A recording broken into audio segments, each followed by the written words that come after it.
Y bueno, vamos a primero con la primera parte de la agenda, que es objetivo de las calderas de máquina de expreso.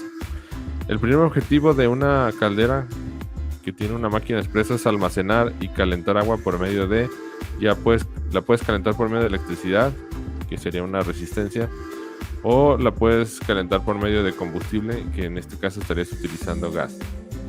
Entonces, como comentaba, pues necesitas ese depósito que tiene agua, y esa agua necesitamos agregarle energía, y la manera de agregarle energía para calentarlas por medio de una resistencia, por medio de gas.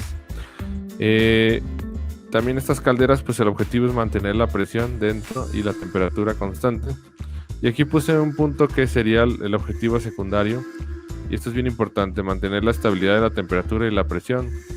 Si no tienes estabilidad en la temperatura y la presión, lo que hace es que la caldera va a empezar, como quien dice, a agarrar más temperatura y más presión, más presión.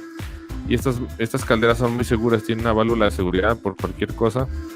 Se desfoga la presión antes de que explote la caldera o pase cualquier cosa, ¿no? Entonces deben mantener la estabilidad y la presión, y estas máquinas pues son especiales, les ponen mucha seguridad para evitar cualquier accidente, ¿sale? Y la estabilidad de la temperatura y la presión nos va a dar extracciones consistentes, nos va a dar rapidez para obtener vapor y agua caliente.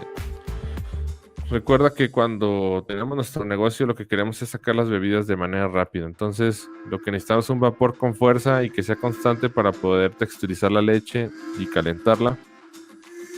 Y también necesitamos que tenga el agua caliente para poder hacer infusiones, para hacer americanos. Y bueno, ahora sí que con el agua caliente tenemos la capacidad de hacer estas bebidas de manera rápida.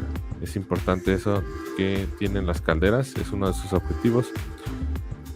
Y vamos con el control de temperatura. Básicamente se divide en estos tres puntos. Los controles más sencillos es el termostato, que solamente enciende y apaga dependiendo si ya llegó a la temperatura, apaga y se espera un ratito.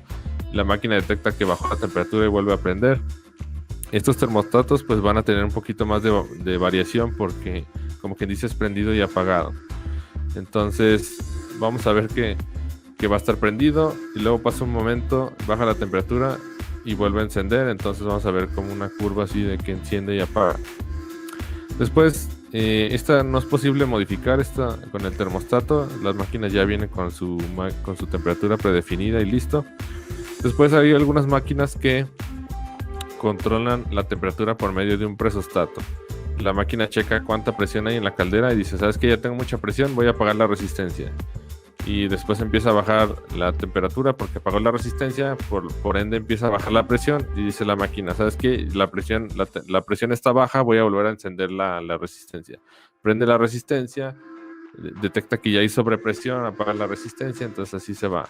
Estas máquinas son normalmente las profesionales de nivel medio, y tienen un poquito más de variación de la temperatura, pero al final son consistentes y son buenas, no hay problema. Y al final hay un control mucho más avanzado que se llama PID.